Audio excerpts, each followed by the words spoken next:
वो योगी नहीं है जी ये इसलिए हमने कहा जी क्योंकि जो योगी होता है जी वो संसार छोड़ करके अध्यात्म में चला जाता है। जी, वो राजनीति नहीं करता। माने अध्यात्म में गए, माने संसार छोड़ देना। जी देखिए ये भी कहते हैं ना कि हमने संसार छोड़ दिया, पहले हमारा नाम अजय सिंह बिष्ट था, जी जी अब हमारा नाम आदित्यनाथ हो गया। जी जी तो इन्होंने घर छोड़ दिया जी और नाम भी जो पुराना नाम था वो तक छोड़ दिया। जी, इसका मतलब पूरी तरह से संसार छोड़ दिया। बिल्कुल। अब जब आपने संसार छोड़ दिया तो सांसारिक पद पे क्यों बैठे हो? मुख्यमंत्री पद जो है कोई आध्यात्मिक पद तो है नहीं, धार्मिक पद है जी जी, कि सांसारिक पद है? धार्मिक पद, हाँ, सांसारिक पद है। मुख्यमंत्री पद जो है वो कौन सा पद है? सांसारिक पद, सांसारिक पद है ना। लेकिन एक बात यह है कि अगर किसानों के खेत में गाय जा रही है, चर रही है, उनकी फसल बर्बाद कर रही है और उसके बाद वो अगर उनको चरने से रोक रहे हैं या एक डंडे मार दे रहे हैं, तो क्या उन किसानों को अपना फसल से जबकि फसल पैदा करेंगे वही खाएंगे, और अगर फसल पैदा नहीं करेंगे तो शायद गाय भी भूखी रहेंगी कि उसी से भूसा वगैरह निकलता है। तो क्या वो अगर गाय को खेत से निकालते हैं तो क्या वो उनको इस वो जो पाप है वो भुगतना पड़ेगा, नहीं भुगतना? ऐसा है कि वो पशु समझ करके डंडा मार रहे हैं। जी, बिना डंडा मारे भी निकाला जा सकता है। जी, पहली बात, जी, डंडा मारने की जरूरत नहीं है, तरीका होता है। कोई लोग जो सांप निकल जाता है घर में, जी, तो कोई लोग लाठी लेके आते हैं, कुचल देते हैं। बिल्कुल। और कोई लोग कहते हैं छी छी डंडा बगल में उसके फटकारते हैं, धीरे धीरे आगे बढ़ा के उसको जाने देते हैं। उसी तरह से संतों में भी कुछ लोग सच के साथ हैं, सत्य के साथ हैं, कुछ सत्ता के साथ हैं। तो सत्ता के साथ ज्यादा लोग रहते हैं, सत्य के साथ कम लोग रहते हैं। तो लेकिन फिर भी ये भी बड़े मजे में है। जी, बिल्कुल। आप समस्या ये होती है कि ये जो संसार में रहने वाला व्यक्ति है वो सोचता है कि मेरे पास मैंने सब कुछ जुटाया, जी, उसके बाद भी इनके जितना सुखी मैं नहीं हूँ। जी, आखिर क्या इनके अंदर का क्या सुख है, जी, जरा मैं भी वो देखना चाहूंगा बिल्कुल। कि ये कैसे सुखी रहते हैं। जी, बिना मतलब कुछ नहीं है, कुछ नहीं, न सींग है न पूछ है, जी, फिर भी खुश है। क्यों? नागेंद्र दीक्षित, आप देख रहे हैं द टॉप ओपिनियन। आज शायद हम पिछले जन्म में कोई ऐसा कर्म जरूर अच्छा किए होंगे जिस वजह से आज भगवान श्री शंकराचार्य जी का सानिध्य मिल रहा है। आज उनसे पॉडकास्ट कर रहे हैं। ये हमारे जीवन का सबसे बड़ा पॉडकास्ट है, सबसे अहम पॉडकास्ट है, इसको हम मिस करना नहीं चाहेंगे। तो आइए सभी का स्वागत करते हैं और महाराज जी का बहुत बहुत स्वागत करते हैं तहे दिल से। महाराज जी बहुत बहुत स्वागत है आपका। महाराज जी, एक बड़ा सवाल है जो लोगों के बीच में रहता है, जो आज शंकराचार्य जी को लेके बाकी सभी लोगों में मतभेद है, या कह लीजिए कि आपके संत समाज में ही मतभेद है, उसका क्या कारण है महाराज जी? क्या मतभेद है? मतभेद ये है कि महाराज जी, आप शंकराचार्य हैं, आपको संसार शंकराचार्य मान रहा है, लेकिन कुछ ऐसे साधु हैं, संत हैं जो कह रहे हैं कि ये शंकराचार्य है ही नहीं। नहीं, किसी के मानने ना मानने से कोई कुछ होता है? मान लो हम कह दें कि नरेंद्र मोदी प्रधानमंत्री नहीं, मैं नहीं मानता। हम कह दें द्रौपदी मुर्मू राष्ट्रपति नहीं है, मैं नहीं मानता। हम कह दें ये थानेदार खड़ा है, ये थानेदार नहीं है, मैं नहीं मानता। तो हो जाएगा? नहीं, जो होगा वही होगा। लेकिन फिर इसलिए जी, इसमें क्या रखा है? फिर भी तो ये नैरेटिव सेट कर रहे हैं ना कि नहीं, कोई नैरेटिव नहीं है। आप लोग उनकी बात को महत्व दे रहे हो जी। आपका क्या इरादा है ये बताओ।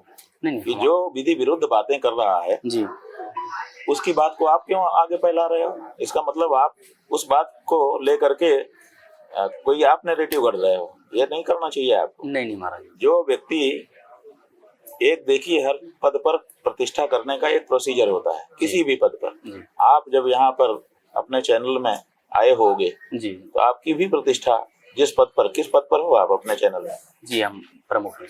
हाँ, प्रमुख हैं, प्रमुख हो ना जी, अपने चैनल के प्रमुख हो। इसका मतलब आपने चैनल सेटअप किया है जी, स्वयं बनाया है जी, और आपने अपने लिए पद चुन लिया जी कि मैं प्रमुख रहूंगा जी। तो आपने चुन लिया, फिर उसी अनुसार अब व्यवहार कर रहे हो। अब इसमें कोई कहे नहीं मैं आपको चैनल हेड नहीं मानता, ऐसा चलेगा? तो अब फिर कोई कहे कि चैनल हेड मैं नहीं मानता, फिर आप उसी को प्रश्न बना लें और पूछने लग जाएं। ये कोई बात हुई? इसलिए हर पद पर प्रतिष्ठित होने का एक प्रोसीजर होता है जी। राष्ट्रपति बनने की एक प्रक्रिया है। अगर उस प्रक्रिया से किसी को राष्ट्रपति बना दिया गया तो फिर वो राष्ट्रपति है। प्रधानमंत्री बनने की एक प्रक्रिया है, उस प्रक्रिया के तहत अगर किसी को प्रधानमंत्री बना दिया गया तो वो प्रधानमंत्री है। तुम्हारे मानने न मानने से नहीं होगा। उसी तरह से शंकराचार्य पद पर प्रतिष्ठा की भी एक प्रक्रिया है। उस प्रक्रिया से जिसको बना दिया गया वो शंकराचार्य है। इसमें ये कौन सी बात कि मैं नहीं मानता। अरे तुम्हारे मानने न मानने से क्या फर्क पड़ता है। प्रोसीजर के अनुसार स्थापना हो गई, अब उसके बाद आप आदेश मानो आदेश मत मानो। ये कह सकते हो कि मैं इनका शंकराचार्य के रूप में जो आदेश मुझे किया है मैं नहीं मानता। नहीं मानोगे तो दंड मिलेगा। धर्माधिकार है जी। अगर हमारा धार्मिक अधिकार है और हमने कोई आपके विरुद्ध निर्णय दिया, आप कहोगे मैं नहीं मानता, कोर्ट से फैसला हो जाए, कोई कहेगा नहीं मानता जी, तो अपील कर सकता है। लेकिन सुप्रीम कोर्ट से फैसला हो जाए उसके बाद क्या करोगे? मानना ही पड़ेगा, और नहीं मानोगे तो दंडित होगे। तो उसी तरह से इतना तो कह सकता है व्यक्ति कि मैं नहीं मानता, ताकि वो दंड का अधिकारी हो जी। लेकिन मैं शंकराचार्य ही नहीं मानता, ये जो कह रहा है वो बहुत बड़ा भ्रम फैला रहा है, और ऐसे व्यक्ति के विरुद्ध कार्यवाही की जानी चाहिए। बिल्कुल कार्रवाई। महाराज जी, एक बड़ा सवाल है कि आप अभी गविष्ट यात्रा निकाल रहे हैं गौओं के संरक्षण के लिए, उनकी हत्या को रुकवाने के लिए, लेकिन अगर गाय को राष्ट्रमाता घोषित कर दिया जाता है, राष्ट्रीय राजमाता घोषित कर दिया जाता है, तो उसके बाद क्या गाय की जो कसाई काटते हैं या फिर उनको बूचड़खानों में ले जाते हैं, तो क्या पूर्णतः बंद हो जाएगी वो? ऐसा है कि सबसे पहले तो पशु कहना जी और माता कहना जी, दोनों के कहने में अंतर जी, समझ रहे हैं? तो जैसे ये महिला है जी, और ये आपके भाई है जी, संबंधी है जी, आप इनकी उपेक्षा कर रहे हो, हटाओ हटाओ, तब तक कहते अरे हमारे मौसी हैं। तो जैसे ही आपने सुना कि हमारे खास व्यक्ति की मौसी है ये, तो तुरंत आप उनको क्या करेंगे? आइए आइए इधर आइए। फिर वो धक्का नहीं मारेंगे जैसा पहले मारते हैं, आपका दृष्टिकोण तुरंत बदल जाएगा। समझ रहे हैं? तो ऐसे ही जब हमारा बच्चा सुनता है कि ये पशु है गाय, तो उसके मन की जो भावना उत्पन्न होती है, जब वो सुनेगा कि ये माँ है, तो अंतर पड़ जाएगा बेटा एक बार। तो जो देश के निवासी हैं, नागरिक हैं, उनके मन में गाय के प्रति एक अलग भावना उत्पन्न हो जाएगी, जो कि परंपरागत रूप से है जी। आज भी आप ऐसे पब्लिक में जाके ओपिनियन ले लीजिए कि गाय पशु है कि माता है, कोई पशु नहीं कहेगा। बोलो भाई, आप में से कोई है जो पशु कहता है? कोई नहीं, कहीं नहीं मिलेगा। आप कर लेना, अलग से एपिसोड कर लेना। बिल्कुल। तो माता है जी। तो अब जब माता है और ये रिकॉग्नाइज भी हो जाएगी सरकार के द्वारा, तो उनको फिर भ्रम नहीं रहेगा। अभी क्या है कि जैसे ये यहाँ से निकल के जाएंगे थाने में कि हमारी 4 गायों को अमुक ने मारा है और गायब कर दिया है, रपट लिख लीजिए, तो थानेदार क्या लिखेगा? थानेदार लिखेगा कि अमुक अमुक ने 4 मवेशी के गायब होने की रिपोर्ट लिखाई है। तो गाय नहीं लिखेगा, मवेशी लिखेगा। मवेशी ना हो तो जाके लिखवा के देख लो। तो अब मवेशी के रूप में, अच्छा जब मवेशी कह दिया तो मवेशी के अनुसार ही सब कुछ उसके साथ ट्रीटमेंट होगा। बिल्कुल। आपके देश में जो पशु कानून है, पशु क्रूरता निवारण अधिनियम और दूसरे पशु नाम से, जो उन्हीं कानूनों के अंतर्गत गाय आ जाएगी जी। तो पशु कानून के अंतर्गत जब भी गाय के बारे में विचार होगा, पशु कानून के अंतर्गत विचार होगा। बिल्कुल। और जब माता हो जाएगी तो उसका अलग कानून बनेगा कि भाई ये माता है, इसको दर्जा दिया गया है, इसलिए इसका पशु जैसा नहीं, इसका माता के अनुसार का विचार होगा। तो ये फर्क पड़ जाएगा। थानेदार तब गाय लिखेगा, माता लिखेगा जी। और जब जनता माँ के रूप में पुकारेगी तो जनता का दृष्टिकोण बदलेगा और सरकारों के ऊपर भी वो दबाव हो जाएगा जी। कि माता है तो इसके लिए विशेष संरक्षण, नहीं समझा, विशेषाधिकार हो जाएगा। जैसे सांसद विधायक कोई चुन लिया जाता है तो उसका विशेषाधिकार हो जाता है, ऐसे ही माँ के रूप में जैसे ही दर्जा मिलेगा, गाय का भी एक विशेषाधिकार हो जाएगा। तो इसलिए बहुत फर्क पड़ जाएगा। भगवान, आपने कल एक बात कही थी, हम श्रावस्ती में जब थे आपने कहा कि गाय को अगर आप एक डंडे भी मारते हैं तो उसका जो पाप है वो आप इस जन्म में नहीं तो अगले जन्म में जरूर आपको भोगना पड़ेगा। लेकिन एक बात यह है कि अगर किसानों के खेत में गाय जा रही है, चर रही है, उनकी फसल बर्बाद कर रही है, और उसके बाद वो अगर उनको चरने से रोक रहे हैं या एक डंडे मार दे रहे हैं, तो क्या उन किसानों को अपना फसल से जबकि फसल पैदा करेंगे वही खाएंगे, और अगर फसल पैदा नहीं करेंगे तो शायद गाय भी भूखी रहेंगी कि उसी से भूसा वगैरह निकलता है। तो क्या वो अगर गाय को खेत से निकालते हैं तो क्या वो उनको इस जो पाप है वो भुगतना पड़ेगा, नहीं भुगतना? ऐसा है कि वो पशु समझ करके डंडा मार रहे हैं जी।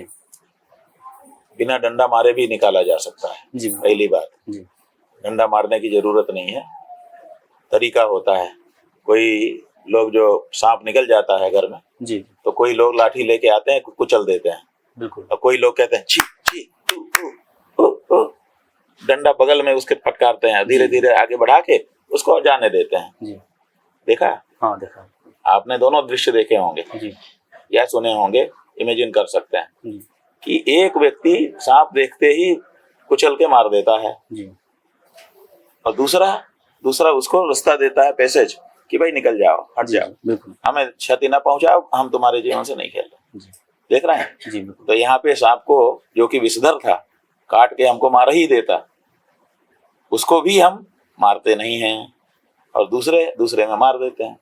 तो हमारी दृष्टि है, जी तो जब हमारी गाय के प्रति आदर की दृष्टि होगी तो आदर पूर्वक भी हम उसको निकाल सकते हैं। बिल्कुल। पहली बात, जरूरी नहीं है कि डंडा ही मार दें, जरूरी नहीं कि तेजाब ही फेंक दें, जी भाला ही घोंप दें, तलवार ही मार दें। ये सब हो रहा है, जो ये सब हो रहा है, क्यों हो रहा है? गाय के प्रति अनास्था के कारण हो रहा है, क्योंकि उसको पशु कहा गया है।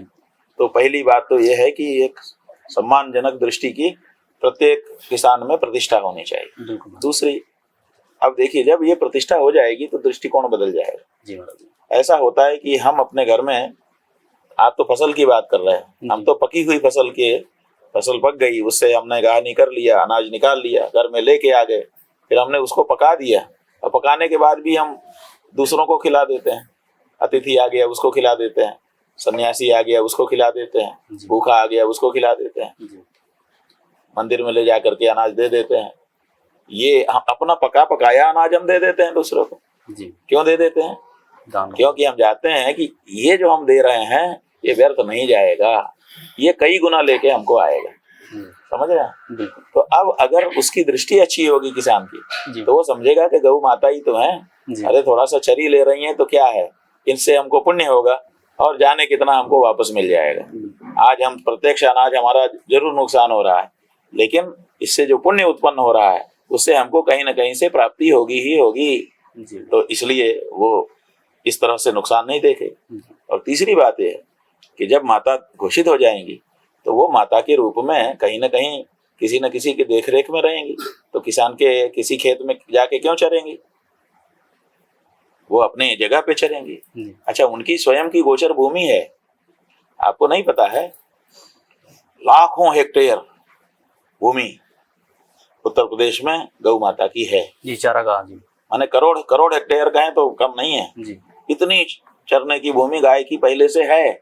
सारी भूमि पे अलग अलग लोगों ने कब्जा कर लिया है, इस पार्टी ने, उस पार्टी के लोगों ने, जहाँ देखा उसी में कागज पत्तर इधर उधर करके सबको अपने कार्यकर्ताओं को कब्जा करा दी। इनके कार्यकर्ता राजनीतिक दलों के क्यों इनके पीछे लगे रहते हैं दिन रात? मिलता क्या है? केवल सुख नहीं मिलता, वहां से कई चीजें मिलती हैं। तो कभी जरूरत पड़ी तो यहाँ कब्जा करवा दिया, वहां पे आवंटन करवा दिया, है ना, ये सब कर दिया। तो ये जो हो रहा है, तो गाय की खुद की जमीन है, उसको आपने कब्जा किया है। अब बताइए, जब आप गाय की जमीन पे कब्जा कर लोगे तो वो कहीं तो चरेगी, बिल्कुल, तो आपके खेत में आ रही है। तो किसान का केवल यही फर्ज नहीं है कि वो डंडा मार के हटा दे, किसान का फर्ज ये भी है कि गाय की जो जमीन है वो गाय के पास रखे। जब गाय की जमीन गाय के पास रखी, उसके बावजूद अगर गाय हमारे खेत में आए, तब तो हमारा फर्ज बन जाता है कि उसको फटकारें हम, कह रहे तुम्हारी जमीन है फिर भी हमारे खेत में आ रही हो, लेकिन उसकी जमीन हम दखल कर लेंगे, और जब वो हमारे खेत में आएगी तो हम उसको डंडा मारेंगे। तो गाय के प्रति अन्याय है कि नहीं? अन्याय। तो अन्याय करोगे तो उसका तो दोष लगेगा आपको। आपको कभी भी अन्याय नहीं होना चाहिए, सबके प्रति न्याय की भावना रखनी चाहिए। तो हम किसानों के पक्ष में हैं और गाय के भी पक्ष में हैं। हम किसान के पक्ष में खड़े होकर के गाय के भी पक्ष में नहीं खड़े हो सकते, और गाय के पक्ष में खड़े होकर के हम किसान के भी विपक्ष में नहीं हो सकते, क्योंकि दोनों महत्वपूर्ण हैं, दोनों हमारे हैं। इसलिए हमको वो रास्ता बनाना है जिससे दोनों का संरक्षण हो सके। ठीक है जी। भगवान, हम नहीं चाहते हैं कि किसी के खेत में जा करके गाय चरे। भगवान, एक गाय मजबूर है बेचारी, बिल्कुल, उसकी परिस्थिति को समझिए। गुरुजी, दस्तावेज हैं जो गोचर वाले, उसको बंजर में दर्ज कर दिया और गोचर को मिटा दिया। जी, हमने महोबा में जाके इंक्वायरी करवाई थी कार्यालय में, दस्तावेज बदल दिए और ऐसी हालत है, कब्जा कर लिया। यहीं पर गुरुजी गौशाला गौ का चरगाह था वहाँ पर तो तालाब खुदवाई। माने ये सब हो रहा है। तो इसलिए गाय के प्रति सरकारों ने और हम लोगों ने अन्याय किया है। उनकी जमीन हमने छीनी है तो मजबूर होकर के आ रही हैं, अन्यथा वो ना आती, उनको जरूरत नहीं थी। जी भगवान, एक सवाल है कि अभी देखिए हमारे शास्त्रों में वही वर्णन किया गया है, भुक्त्वा तृणानि शुष्कानि पीत्वा तोयम जलाशयात् दुग्धम ददति लोकेभ्यो गावो विश्वस्य मातरः। माने गाय हमसे कुछ भी नहीं लेती थी। आज जैसे कहते हैं ना कि हम 50 रुपया देंगे, आप अगर अपने यहाँ गाय पाल लेंगे, सरकार कह रही है उत्तर प्रदेश की, हालांकि मौके पे नहीं हो रहा है जी, मौके पे नहीं, हाँ, लेकिन कहती है कि हमने ये बनाया हुआ है और हो रहा, तो उनके जो लोग होंगे उनको शायद मिल जाता होगा, बाकी आम लोगों को ये सुविधा नहीं है। तो 50 रुपया आप एक गाय के पीछे देंगे, सरकार देगी तब गाय खाएगी, तब गाय पलेगी। ये कोई अच्छी स्थिति थोड़े है। अच्छी स्थिति क्या है? हमारे शास्त्र में पुराने वर्णन है कि वो सवेरे खूंटे से निकल जाती थी आपके यहाँ से, दिन भर गायब रहती थी, ताकि दिन भर आप अपना काम करो, उसकी सेवा में न लगना पड़े आप। तो वो खुद ही चर लेती थी, अपना निकल गई चरागाह में और खुद ही जो है हरे हरे चारे या सूखा भी तिनका मिल जाए उसको भी चर करके और तालाब से पानी पी करके खुद आ जाती थी। आपको 1 रुपया गाय को खर्च नहीं करना पड़ता था और उसके बाद अमृत जैसा ढेर सारा दूध आपके पूरे परिवार के पोषण के लिए वो दे देती थी। बिना 1 रुपया लिए आपको इतना सारा दूध देती थी। इसीलिए ना माई माई माई माई, बिल्कुल माई। अब गाय को आपने ऐसी परिस्थिति में डाल दिया कि उसके लिए आपको पैसा लगाना पड़ता है। फर्क पड़ गया ना। इसलिए गाय के लिए जो व्यवस्था परंपरागत थी उसको बहाल कर देना चाहिए। भगवान, एक सवाल है कि अभी उत्तर प्रदेश के जो मुख्यमंत्री हैं योगी आदित्यनाथ जी, तो उनको सारा प्रदेश एक योगी के रूप में देख रहा है, लेकिन आपने एक इंटरव्यू में कहा कि वो योगी नहीं औरंगजेब है, ऐसा क्यों महाराज जी? देखिए, वो योगी नहीं है जी, ये इसलिए हमने कहा जी, क्योंकि जो योगी होता है जी, वो संसार छोड़ करके अध्यात्म में चला जाता है, वो राजनीति नहीं करता। माने अध्यात्म में गए, माने संसार छोड़ देना जी। देखिए, ये भी कहते हैं ना कि हमने संसार छोड़ दिया, पहले हमारा नाम अजय सिंह बिष्ट था जी, जी। अब हमारा नाम आदित्यनाथ हो गया जी, जी। तो इन्होंने घर छोड़ दिया जी, और नाम भी जो पुराना नाम था वो तक छोड़ दिया जी। इसका मतलब पूरी तरह से संसार छोड़ दिया। बिल्कुल। अब जब आपने संसार छोड़ दिया तो सांसारिक पद पे क्यों बैठे हो? मुख्यमंत्री पद जो है कोई आध्यात्मिक पद तो है नहीं, धार्मिक पद है जी, कि सांसारिक पद है? धार्मिक पद, हाँ, सांसारिक पद है। मुख्यमंत्री पद जो है वो कौन सा पद है? सांसारिक पद। सांसारिक पद है ना। तो जो संसार छोड़ चुका वो सांसारिक पद पे क्यों बैठेगा? बिल्कुल। और अगर सांसारिक पद पर बैठा है इसका मतलब कि उसने अभी छोड़ा ही नहीं जी। तो बिना छोड़े तो योगी नहीं हो सकता ना जी, जी। तो इसीलिए हमने कहा कि ये योगी नहीं है, अगर थे भी तो भ्रष्ट योगी हैं जी। माने योग मार्ग से भ्रष्ट हो गए, फिर से संसार के पद पे आके बैठ गए एक बार जी। तो योगी नहीं है, ये इस कारण से कहा जी। और औरंगजेब इस कारण से कहा कि हम लोग औरंगजेब के बारे में सुनते हैं जी, कि उसने बहुत सारे मंदिर और मूर्तियां तोड़ के फेंक दी थी जी, फेंक दी। इसीलिए औरंगजेब का हम लोग नाम लेते हैं और उसके प्रति नफरत रखते हैं, है ना जी, घृणा व्यक्त करते हैं। बिल्कुल, कि भाई ये आदमी ठीक नहीं था, इसने हमारी आस्था के केंद्रों पे चोट पहुंचाई जी।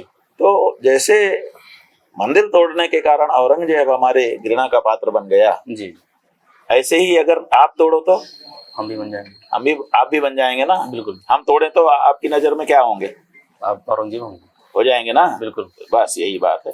तो इन्होंने हमारी आंखों के सामने काशी में सैकड़ों मंदिर तोड़ दिए और उनके अंदर की मूर्तियां तोड़ दी, हमने अपनी आंखों से देखा है। और पूरे देश में तो लाखों मंदिर भाजपा ने तोड़ दिए, लाखों। मतलब ये कह सकते हैं कि एक राम मंदिर के नाम पे इन्होंने लाखों मंदिर तोड़ दिए जी। और लाखों मंदिर तोड़ देने वाला क्या होता है बताओ? औरंगजेब होता है कि नहीं होता? बिल्कुल होता है। अच्छा, मूर्तियां भी तोड़ दी जी। और काशी में स्थिति ये हो गई कि जब ये तोड़ने के लिए वहां पे काम शुरू किया इन्होंने, तो मंदिर तोड़ते समय तक तो लेबर थी जी, हिंदू जी। फिर इन्होंने मूर्तियों को भी तोड़ने को कहा कि इसको भी तोड़ के फेंको, तो हिंदू लेबर ने मना कर दिए कि हम मूर्ति नहीं तोड़ेंगे।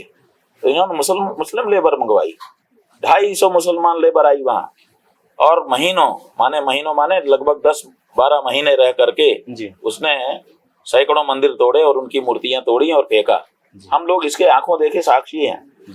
जब आपकी आंखों के सामने आपके प्राचीन मंदिर तोड़े जाएं और मूर्तियां तोड़ी जाएं और उनको नालों में फेंका जाए, मलबा बना दिया जाए, तो तोड़ने वालों को आप क्या कहोगे, हमको बता दो। सीधा औरंगजेब। तो बस वही हमने भी औरंगजेब कहा। भगवान, एक सवाल है कि अभी आप इतने दिनों से यात्रा पे निकले हुए हैं, करीबन हम पैदा नहीं होंगे उससे पहले से आप ये गौरक्षा की भावना लेकर समाज में चल रहे हैं।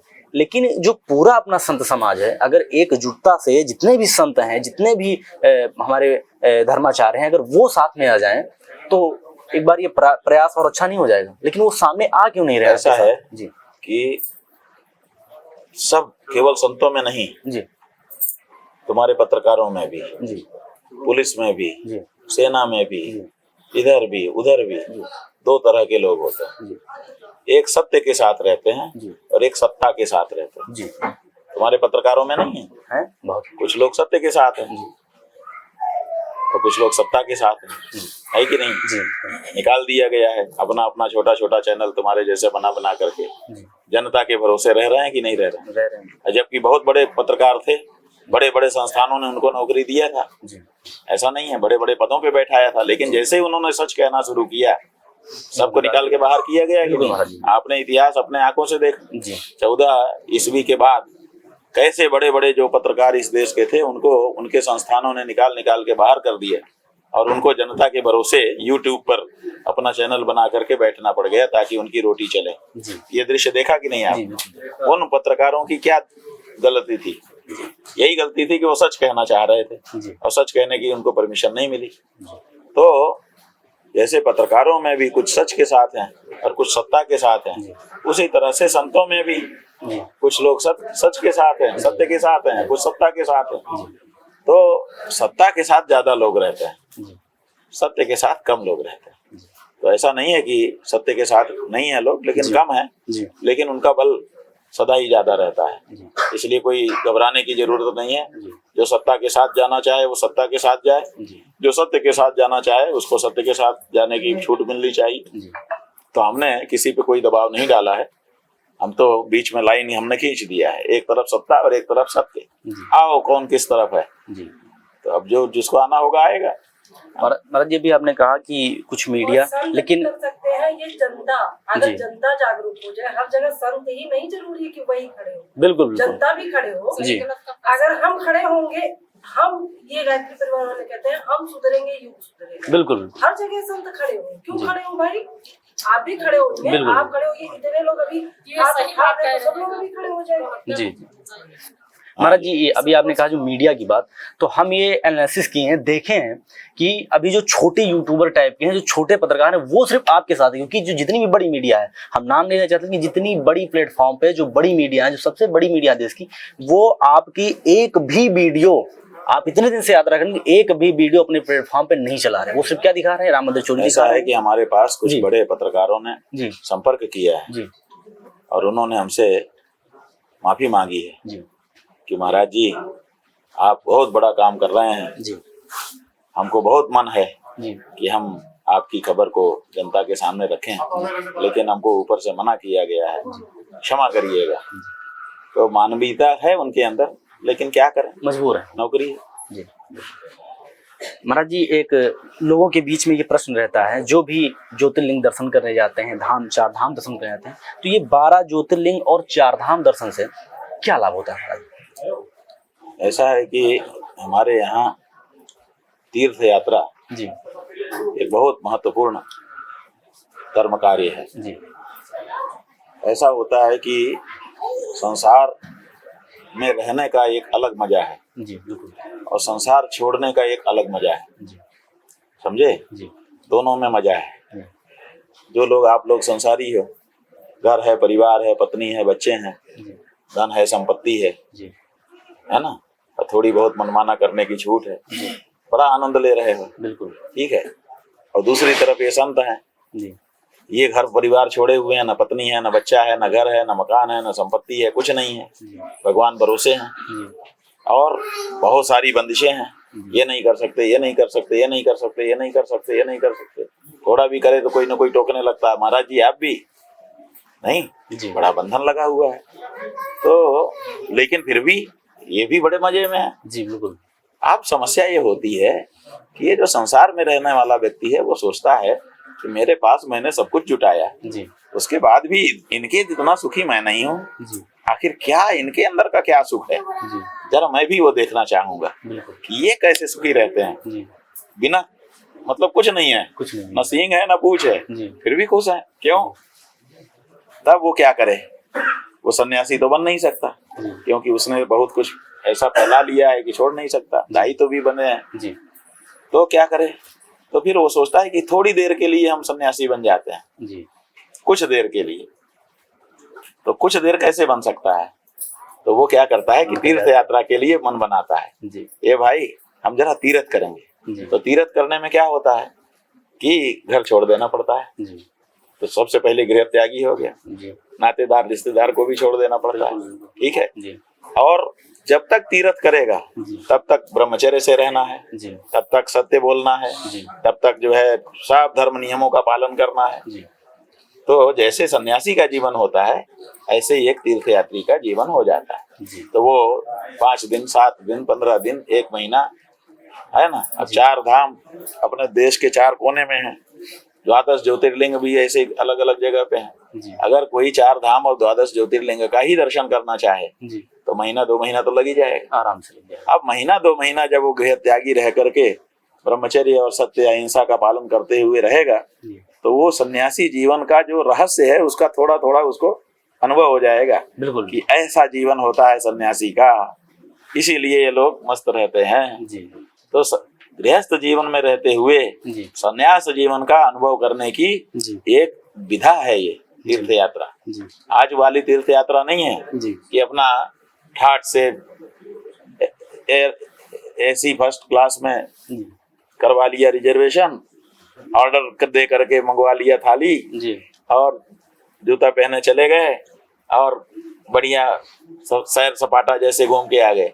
ये तीर्थ यात्रा नहीं है। तीर्थ यात्रा बहुत ही नियम पूर्वक होती है। तो जब नियम पूर्वक तीर्थ यात्रा करेगा तो उसको सन्यास जीवन का जो मजा है उसका अनुभव हो जाएगा। और कभी कभी ये वो मजा इतना अच्छा हो जाता है कि फिर लोगों को लत लग जाती है। अच्छी चीजों की भी लत होती है, एक बार टेस्ट करो तो धीरे धीरे लग सकती है। नहीं महाराज जी आपके आशीर्वाद समझ गए जी। तो तीर्थ यात्रा इसीलिए होती है कि गृहस्थ भी सन्यास जीवन का अनुभव थोड़े समय के लिए प्राप्त कर सके। महाराज जी हमारे धर्म में शंकराचार्य का पद सबसे ऊपर होता है, लेकिन लोगों को सही मायने में शंकराचार्य का मतलब नहीं पता होता। तो महाराज जी थोड़ा इसको समझाएंगे। ऐसा है कि शंकराचार्य जो है जी वो सनातन धर्म में सर्वोच्च धर्म गुरु हैं जी, धर्म सम्राट उनको कह सकते हैं। और वो इसलिए हैं कि उनको ये अधिकार है कि अंतिम रूप से अगर सनातन धर्म के बारे में कोई निर्णय देना होगा तो वो देंगे। जैसे लोअर कोर्ट भी है, पहले तो घर की पंचायत है, फिर थाने की पंचायत है, उसके बाद लोअर कोर्ट की पंचायत है, फिर जो सीनियर डिवीजन की पंचायत है, फिर एडीजे की पंचायत है, फिर हाई कोर्ट की पंचायत है, फिर सुप्रीम कोर्ट। इतना तक तो आप ऐसे ऐसे जा सकते हैं, लेकिन एक बार सुप्रीम कोर्ट ने कुछ कह दिया तो फिर मामला अंतिम हो जाता है। तो उसी तरह से धर्म के मामले में अगर किसी के मन में कोई सवाल होगा तो इनसे पूछेगा उनसे पूछेगा, चीजें चलती रहेंगी। लेकिन जब शंकराचार्य जी निर्णय कर देंगे कि ये बात है फिर वो अंतिम निर्णय हो जाता है। तो इसलिए अंतिम धर्म के मामले में अंतिम निर्णय देने का अधिकार शंकराचार्य को है परंपरा से, इसीलिए शंकराचार्य को सबसे बड़ा धर्मगुरु कहा जाता है। बहुत बहुत धन्यवाद।